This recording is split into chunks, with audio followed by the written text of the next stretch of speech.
Stop everything you're doing right now and picture this: while Anthony Albanese was probably enjoying his morning flat white in Canberra, thinking he had Australian politics all sewn up, Pauline Hanson just detonated a political nuclear bomb that's got the Prime Minister's office in complete meltdown mode. What I'm about to reveal will make you question everything you thought you knew about who's really running this country and why our so-called leaders are absolutely terrified of one woman from Queensland who refuses to shut up and play nice. The mainstream media doesn't want you to hear this, Labor's trying to suppress it, and the political establishment is in full damage control, but Pauline Hanson just exposed the dark truth about Albanese's victory that has sent shockwaves through Parliament House. We're not just talking about flag protection anymore, we're talking about a complete exposure of how disconnected our Prime Minister really is from the Australia that exists outside his ivory tower. Here's what actually went down at the 2025 National Bush Summit in Toowoomba, and why Albanese handlers are probably stress-eating Lamingtons right now. Hanson didn't just deliver a speech, she delivered a political execution that's left the Labor government scrambling like tourists who just realised they are lost in the outback without a GPS. "I'm frightened about Australia's future," Hanson declared, and when those words left her mouth, you could practically feel the political earthquake rippling through every government office in Canberra. This wasn't just another Pauline Hanson soundbite, this was a woman who's watched Australian politics for decades, calling out exactly what millions of Australians are thinking but are too afraid to say. But here's where Albanese's panic really kicks into overdrive, and this is the part that has his spin doctors working overtime. Hanson didn't just criticize current policies, she systematically dismantled the entire foundation of Labor's electoral victory by exposing how completely out of touch they are with real Australians. She declared that politicians have lost contact with grassroots Australians and aren't putting policies in place to drive the country toward prosperity, and the brutal honesty of it all has left Albanese's team absolutely scrambling.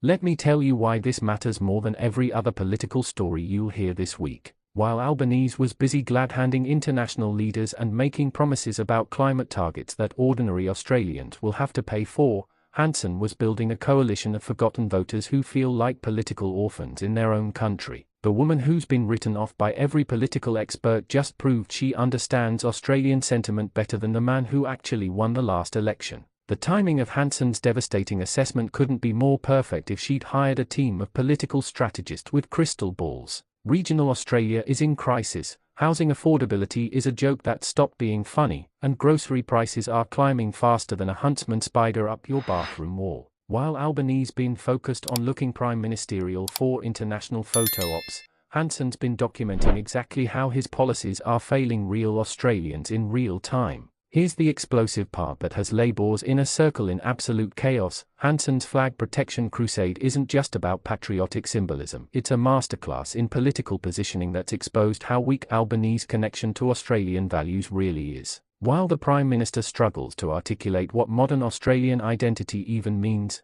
Hanson's wrapped herself in the flag and declared war on anyone who disrespects our national symbols. The contrast couldn't be more stark or more damaging to Labor's credibility. Think about the political genius of what Hanson's accomplished here. She's taken two seemingly separate issues, flag protection and Australia's future direction, and woven them into a narrative that positions her as more authentically Australian than the actual Prime Minister. While Albanese equivocates about diverse forms of patriotism and international obligations, Hanson's message is crystal clear: Australia first, Australian values first, Australian flag first. The panic in Albanese's camp isn't just about one woman's opinions, it's about the growing realization that Hanson's tapped into something they completely missed during their election victory. She's identified a massive disconnect between what Labor promised and what they've delivered, between their international focus and domestic neglect, between their virtue signalling and practical solutions that actually help ordinary Australians. But here's where it gets absolutely devastating for the current government. And this is why Albanese's approval ratings are about to take a dive faster than a pelican spotting fish.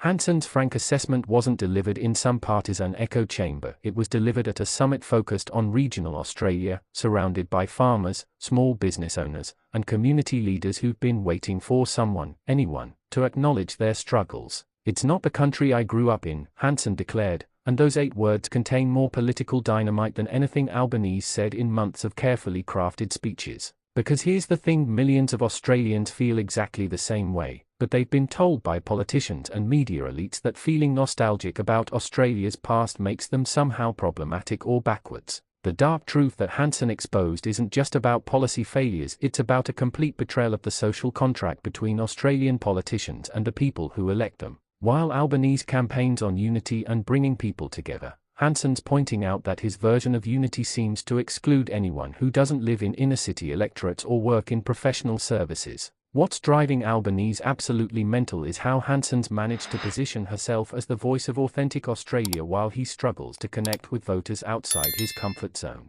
The woman who's been dismissed as a political relic just demonstrated a better understanding of contemporary Australian frustrations than the man who supposedly represents all Australians as Prime Minister. The flag protection component of Hansen's crusade isn't just symbolic politics, it's strategic genius that's forced Albanese into an impossible position. Does he support protecting national symbols and risk appearing to endorse Hansen's broader agenda? Does he oppose it and risk being labelled as anti-Australian? Either way, he's been completely outmaneuvered by a politician his party has spent years trying to marginalise. Here's what the political establishment doesn't want you to understand: Hansen's success isn't about extremism or divisiveness, it's about authenticity in an era of manufactured political personas. While other politicians focus group their opinions and poll test their policy announcements, Hansen just speaks directly to concerns that resonate with millions of Australians who feel politically homeless. The Bush Summit setting for this political demolition couldn't have been more perfect. Regional Australia has been Labor's electoral weak point for decades, and Hansen just reminded everyone why.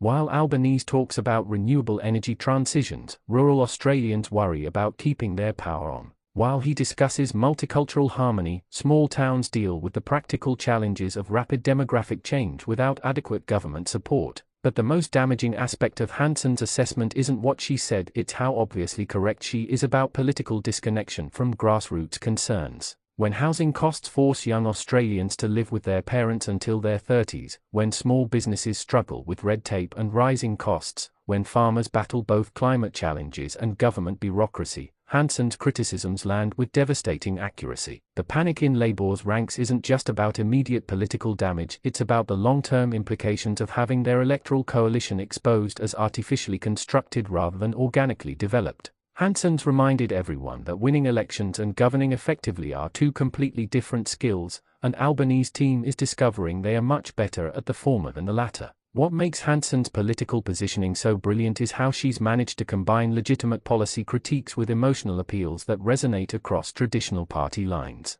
Her flag protection crusade attracts patriots from all political backgrounds, while her economic criticisms appeal to working-class Australians who feel abandoned by both major parties. The establishment's attempts to dismiss Hansen as irrelevant have backfired spectacularly, because every attempt to marginalize her just reinforces her outsider credibility. While career politicians worry about their next promotion or media appearance, Hansen worries about Australia's future, and that authenticity is political gold in an era of manufactured personas. Albanese's team thought they could ignore Hansen and focus on managing their relationship with the Greens and crossbench, but this Bush Summit performance just reminded everyone that political gravity still applies. You can't govern successfully while ignoring significant chunks of your own population, and Hansen's made herself the voice of everyone Labor's forgotten. The flag protection issue has become a perfect metaphor for broader questions about Australian identity, sovereignty, and political priorities. While Albanese struggles to define what modern Australia stands for,